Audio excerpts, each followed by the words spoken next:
ప్రభునామానికే మహిమ కలుగును గాక.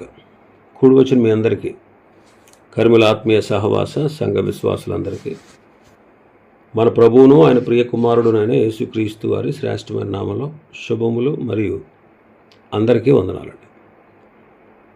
యెషయా గ్రంథం 34వ అధ్యాయాన్ని మనం ధ్యానం చేసుకుంటున్నాం.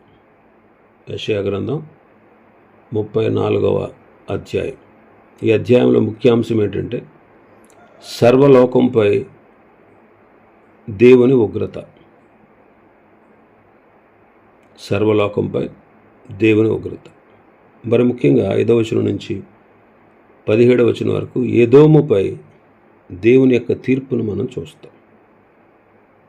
ఎదోముపై దేవుని తీర్పు. 5వ వచనం చదువుదాం. నిజముగా ఆకాశమందు నా ఖడ్గము మత్తిల్లును. ఎదోము మీద తీర్పు తీర్చుటకు, నేను శపించిన జనం మీద తీర్పు తీర్చుటకు అది దిగును.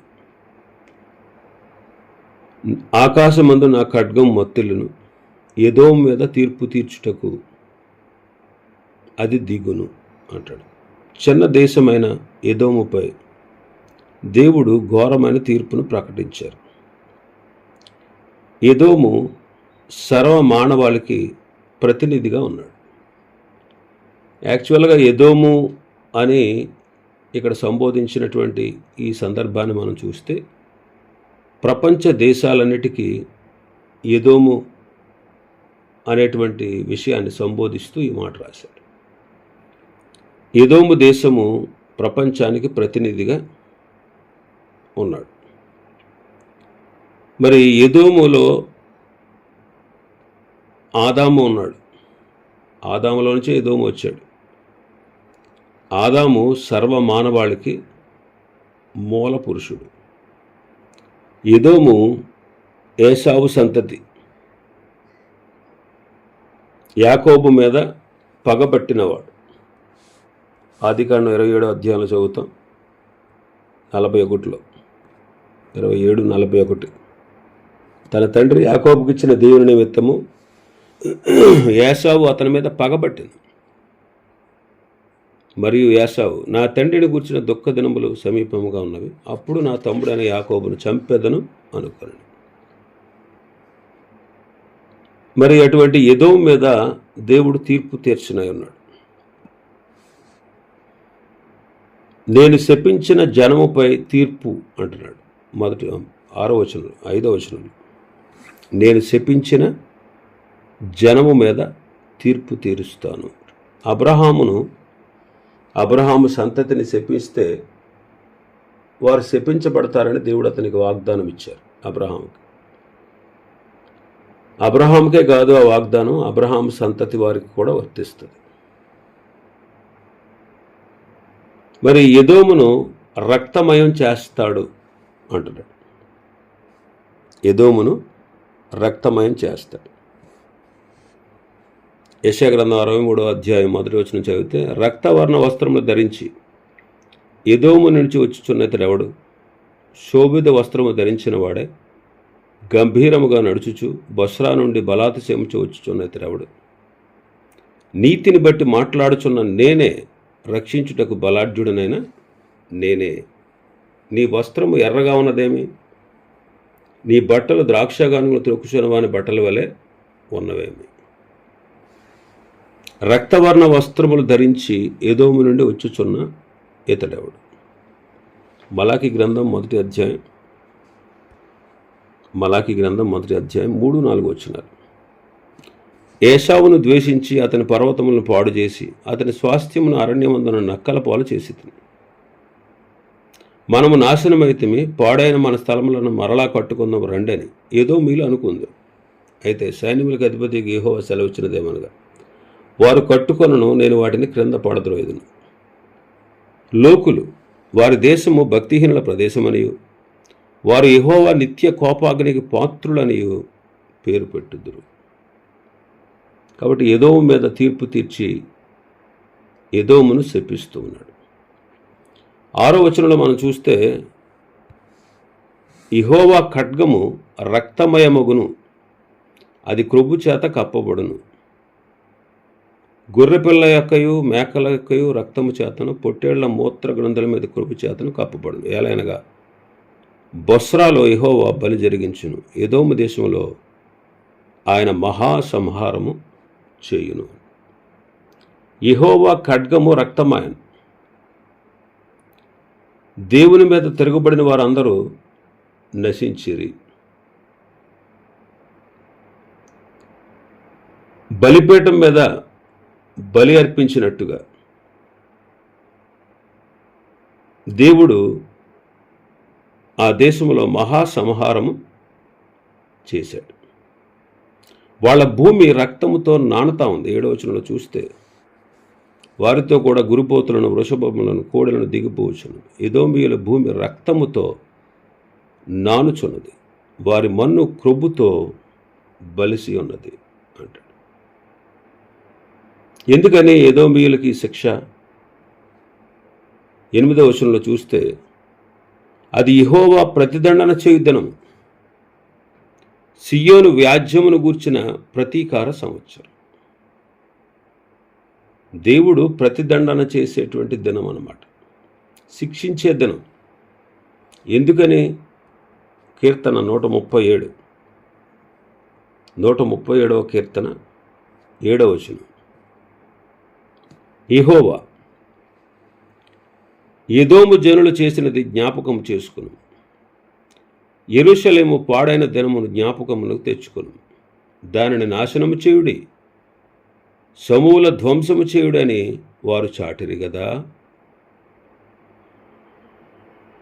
ఏం చేశారంటే ఎదోము జనులు? యెరూషలేము పాడు చేయబడుతున్న దినాల్లో, యెరూషలేము దోచుకోబడుతున్న దినాల్లో, యెరూషలేము పట్టబడుతున్న దినాల్లో వీళ్ళు ఏం చేశారంటే ఎదోమీయులు, దాన్ని నాశనం చేయండి, సమూలంగా ధ్వంసం చేసేయండి అని వాళ్ళు శత్రువులకి సహాయం చేశారు. అందువల్ల దేవుడు వారికి ప్రతిదండన చేస్తున్నాడు, వారికి ప్రతిదండన చేస్తూ ఉన్నాడు.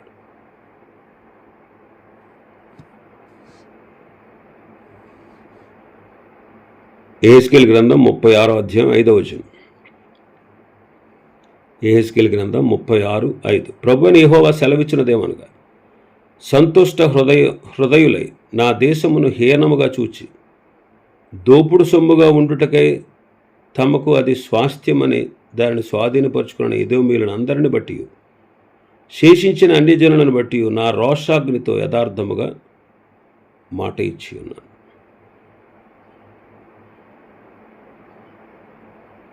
అది స్వాస్థ్యమని, దేశాన్ని హీనంగా చూసి దోపుడు సొమ్ముగా ఉండాలి ఇది అని వారికి స్వాస్థ్యముగా దాన్ని స్వాధీనపరుచుకున్న ఎదోమీయులు అంటారు.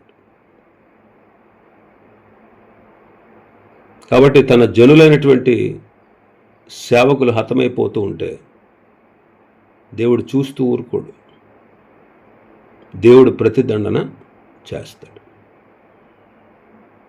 తన ప్రజలకు కలిగినటువంటి నష్టాన్ని బట్టి, తన ప్రజలకు జరిగిన అన్యాయాన్ని బట్టి దేవుడు తప్పనిసరిగా శత్రువుల్ని శిక్షిస్తాడు. ద్వితీయోపదేశకాండం 32వ అధ్యాయం 40వ వచనం నుంచి, నేను తళతళలాడు నా ఖడ్గము నూరి నా చేత న్యాయమును పట్టుకుని ఎడల నా శత్రువులకు ప్రతీకారం కలగజేసేది, నన్ను ద్వేషించి వారికి ప్రతిఫలం ఇచ్చేదను, రక్తము చేత నా బాణములను మత్తెల్ల చేసేదను, నా శత్రువులకు ప్రతీకారం చేస్తాను, నన్ను ద్వేషించు వారికి ప్రతిఫలం ఇస్తాను అంటున్నాడు. తెస్సలోనికీయులకు రాసిన 2వ పత్రిక 1వ అధ్యాయంలో మనం చూస్తే 6వ వచనం నుంచి, తెస్సలోనికీయులకు రాసిన 2వ పత్రిక 1వ అధ్యాయం, ప్రభువైన యేసు తన ప్రభావమును కనుపరచు దూతలతో కూడా పరలోకము నుండి అగ్నిజ్వాలలో ప్రత్యక్షమై దేవుని నెరగని వారికిని మన ప్రభువైన యేసు సువార్తకు లోబడిన వారికిని ప్రతిదండన చేయునప్పుడు మిమ్మును శ్రమపరచు వారికి శ్రమయు, శ్రమ పొందుచున్న మీకు మాతో కూడా విశ్రాంతియు అనుగ్రహించుట దేవునికి న్యాయమే. కాబట్టి ఆయన బిడ్డలకు శ్రమ ఉంటుంది. అందుకే ప్రభు ఏమంటాడంటే, మిమ్మల్ని శ్రమపరుచుచున్న వారికి శ్రమ, ఇప్పుడు శ్రమ పొందుచున్న మీకు విశ్రాంతి అంటున్నాడు. కాబట్టి దేవుడు ప్రతిదండన చేసేవాడు, న్యాయం తీర్చేవాడు. ఆయన న్యాయం తీర్చేటప్పుడు, శిక్ష విధించేటప్పుడు ఆయనలో ప్రేమ కానీ, కనికరము కానీ, దయ కానీ, కృప కానీ ఎప్పటికీ కనపడదు. ఖచ్చితంగా ఆయన తీర్పు తీర్చేవాడు, న్యాయము తీర్చేవాడు. 9వ వచనం నుంచి ఆఖరి వరకు మనం చూస్తే ఎదోము యొక్క నాశనము వర్ణించబడింది. 9వ వచనం, యెషయా గ్రంథం 34:9. ఎదోము కాలువలు కీలగును, దాని మన్ను గంధకముగా మార్చబడును, దాని భూమి దహించు గంధకముగా ఉండును. ఎదోము భూమి, ఆ భూమి మీద ఉన్న మన్ను గంధకముగా మార్చబడును. పాపము చేసిన సొదొమ గొమొర్రాలు, ఆ పట్టణాల్ని దేవుడు గంధకముగా మార్చాడు, గంధకముగా మార్చాడు. ఈనాటి దినాల్లో కూడా, రాబో కాలంలో కూడా అపవాది వాడి సంబంధులు అగ్ని గంధకములతో మండు గుండములో పడవేయబడతారు. ఇంకా మన భాగంలో 10వ వచనం చదివితే, అది రేయింబగళ్ళు ఆరకయుండును, దాని పొగ నిత్యము లేచును, అది తరతరములు పాడుగా నుండును, ఎన్నడను ఎవడును దానిలో పడి దాటడు. ఆరక మండుచున్న అగ్ని, నిత్యము లేచి పొగ, దాని గుండా ఎవ్వరూ దాటి వెళ్ళలేరు. అపవాదిని నమ్మి, దేవుని విసర్జించి, దేవుని మాట వెనక, దేవుని నమ్మక, ఆయన సువార్తను అంగీకరించక, అపవాదితోనే కాలం గడిపేవాళ్ళని, అపవాది సంబంధులను, మారు మనస్సు పొందలేని వారిని, మారు మనస్సు లేని వారిని ప్రభు రేపు శిక్షించబోతా ఉన్నాడు. ఆ శిక్ష ఎలా ఉంటుందో ప్రకటన గ్రంథంలో రాసి ఉంచాడు. ప్రకటన గ్రంథంలో రాసి ఉంచాడు ఆ శిక్ష ఎలా ఉంటుందో.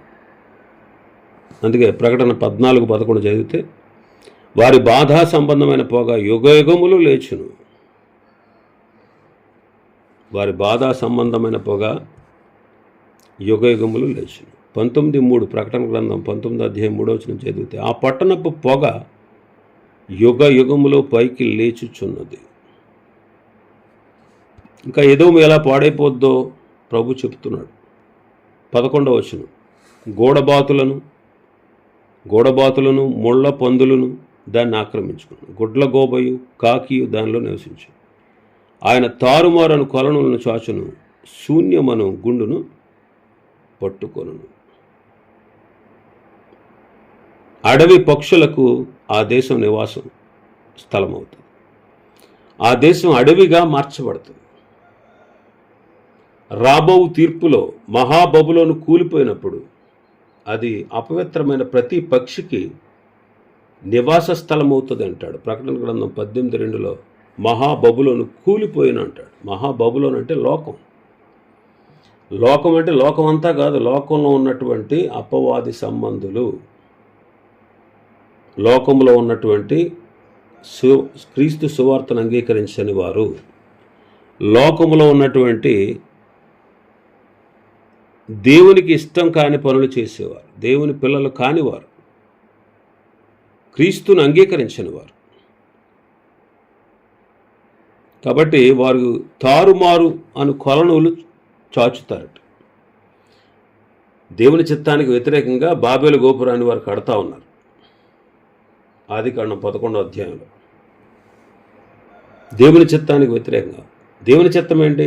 వారు ఫలించాలి, అభివృద్ధి పొందాలి, భూమిని నిండించాలి, విస్తరించాలి, వశపరుచుకోవాలి. కానీ వీళ్ళు ఏమనుకుంటున్నారు, మేమందరం ఒకే చోట ఉంటాం, మనందరం కలిసి ఉందాం,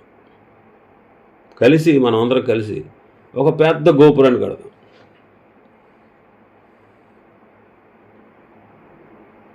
ఇలా ప్లాన్ చేశారు వాళ్ళు. ఆయన చిత్తానికి వ్యతిరేకంగా విగ్రహారాధన ధ్యేయంగా చేసుకుని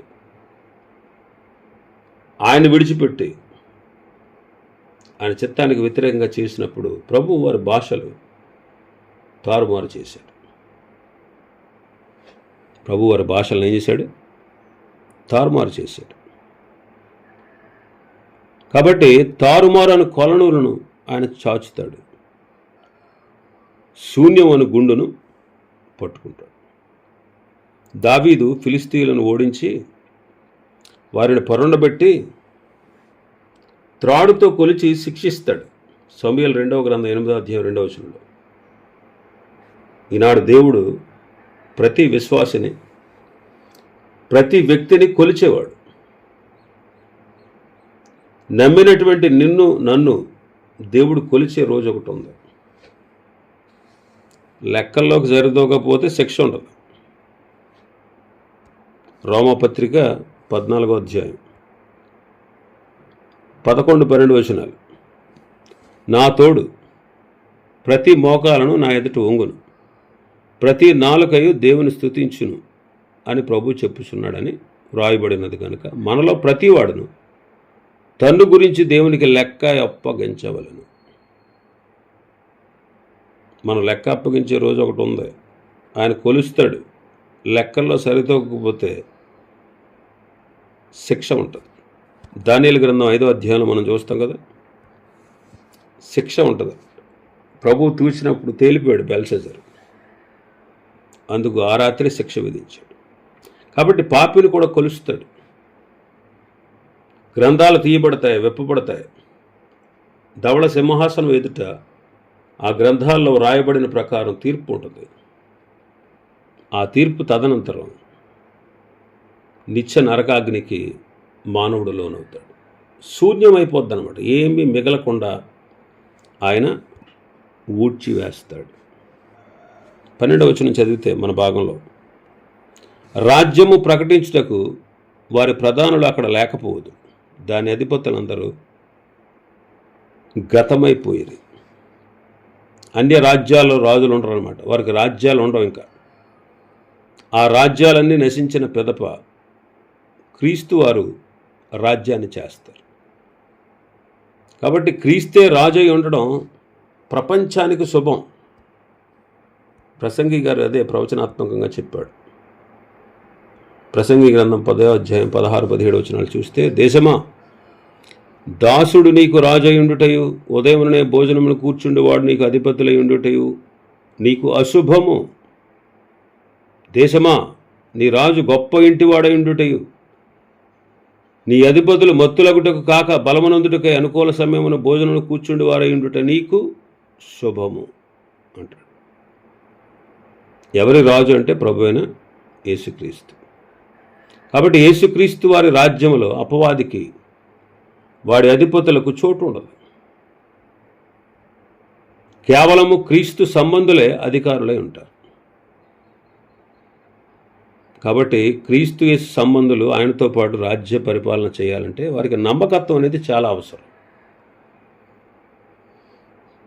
ఆ నమ్మకత్వం కలిగిన వారినే ఒక ఆయన అంటాడు కదా, నీ మీనా వల్ల 10 మీనాలు లభించాయి, నీ మీనా వల్ల 5 మీనాలు లభించాయి అంటాడు. ఇదిగో ఈ 10 పట్టణాల మీద నువ్వు అధిపతి ఉండు అంటాడు. కాబట్టి నమ్మకమైనటువంటి క్రీస్తు సంబంధులు మాత్రమే ఆ 1000 ఏళ్ల పరిపాలనలో అధికారులుగా ఉంటారు. ఇంకా మనం చూస్తే మన భాగంలో 13వ వచనం నుంచి 15వ వచనం వరకు మనం చూస్తే, ఎదోము నగరులలో ముళ్ళ చెట్లు పెరుగును, దాని దుర్గములలో దురదగుండ్లను గచ్చలను పుట్టును, అది అడవి కుక్కలకు నివాస స్థలముగాను నిప్పు కోళ్లకు సాలగాను ఉండు. అడవి పిల్లులను నక్కలున్న చోట నక్కలు అచ్చట కలుసుకొను. అచ్చట అడవి మేక తన తోటి జంతువులు కలుసుకును. అచ్చట చువ్వపిట్ట దిగి విశ్రమ స్థలము చూచుకొను. చిత్తగోబ గూడు కట్టుకును. అచ్చట గుడ్లు పెట్టి పొదిగి నీడలో వాటిని కూర్చును. అచ్చటనే తెల్లగద్దలు తమ జాతి పక్షులతో కూడుకొను. మోయాబులో ఉన్నటువంటి రమ్యమైన నగరాలన్నీ కూడా ముండ్ల చెట్లు అయిపోతాయి.